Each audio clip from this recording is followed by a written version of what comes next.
We're planting leeks today on pots and trowels, and that's brought to you with the support of Cobra Garden and Darlac.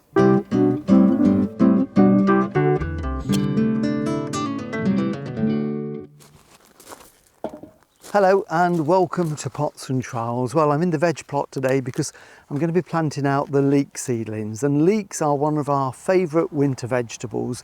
We plant them in early summer as young plants like this into the garden, and they'll be ready to harvest from mid to late autumn right the way through until spring. And sometimes we're still lifting leeks at the end of March, early April, and they're nutritious and they're really tasty, so a good one to grow.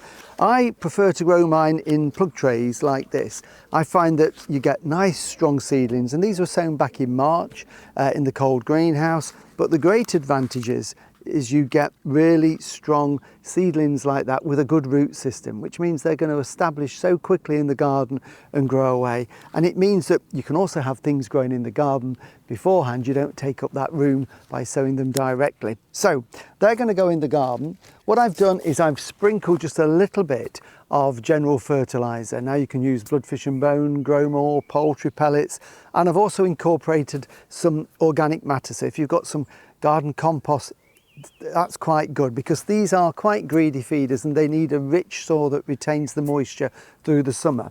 So what I'm going to do is just give it a final rake over just to make sure that it's nice and level. It has been lightly forked over as well. And this is a perfect day for planting today, because here we are, it's early June and it's suddenly turned quite cool. It did, in fact, last week when we did our live from the garden, which if you didn't see the live, you can catch up with that on YouTube. And if you're new to watching us, you can subscribe as well, and you'll see what we're up to every week. But the weather's turned cool because we've got this north-easterly wind coming in off the North Sea, so it's bringing some cool air. But for leeks, that is perfect, because you don't want to be planting them out on a scorching hot sunny day. If it's cool, they won't wilt and they'll settle in much faster. I use my planting board like that. It just makes life a little bit easier, but a string line is good. Mine's marked out every 3 inches, every 7.5 centimetres, and 6 inches are the big ones. It just makes it that little bit easier when you're spacing out like that. And I don't want to compress this because I'm going to plant a few more rows, so I don't want to be forking it again. So I'm just going to put down a couple of little boards like that I can walk on. And then what I'm going to do is literally space them about every 6 inches along the board. So let's just pop those out gently. Sometimes you've just got to give them a little bit of a squeeze from underneath just to tempt them to come out of their cells. That one's broken up, but don't worry, it will be absolutely fine. They establish very, very quickly in the garden.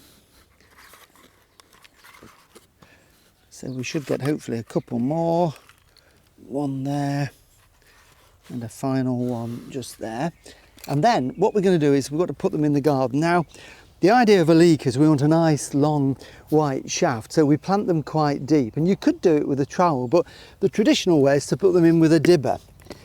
This is one of my homemade ones, and this is a bought dibber. These are great dibbers. Now, this one I wouldn't use, in fairness, on my leeks. I'd use this for transplanting seedlings in the garden, wallflowers, brassicas, anything where you want quite a smallish hole, because I want something that's going to be roughly the same size as the plug. So this one is a bit pointy for that, but great for other things in the garden.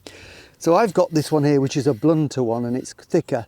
It's thick enough to take the plug. And what I'm literally going to do is to push my dibber into the ground.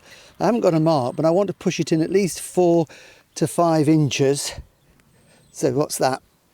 10 to 12.5 centimetres. So it's gone into about there, probably a bit deeper. And then I'm just going to very simply drop that in. And because of the size of this, which I've made to more or less fit the plugs, it works a treat. So just push that in, give it a twist so it doesn't all cave in.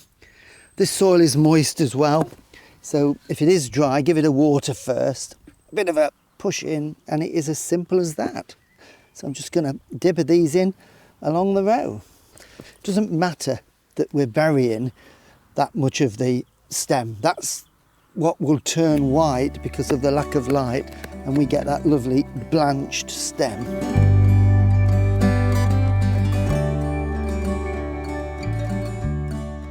There we go, so that's the last one in. So what I need to do now is water them. So I've got my can here, it's got water in. I've also put a little bit of dilute liquid feed in there. You could use seaweed, which is great.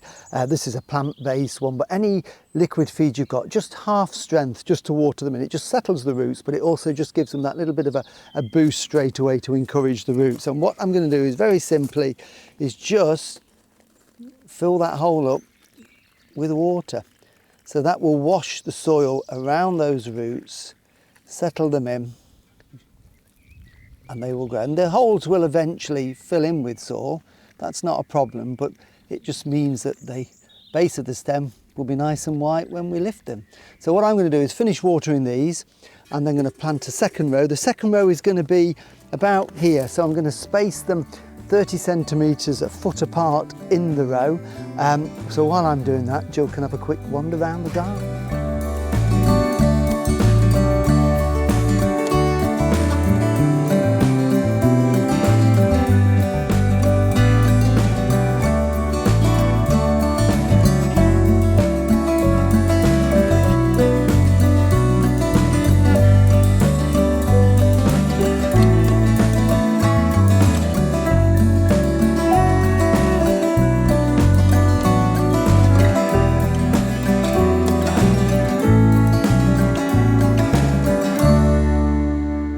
Well, thank you for watching Pots and Trowels, and I think I've just discovered what's been nibbling my sweet peas and some of the herbs. It's a little brown vole has just run across the pathway, so that's obviously the culprit. Join us again next week. We are going to be talking herbs to a specialist grower, so we'll see you then. Bye.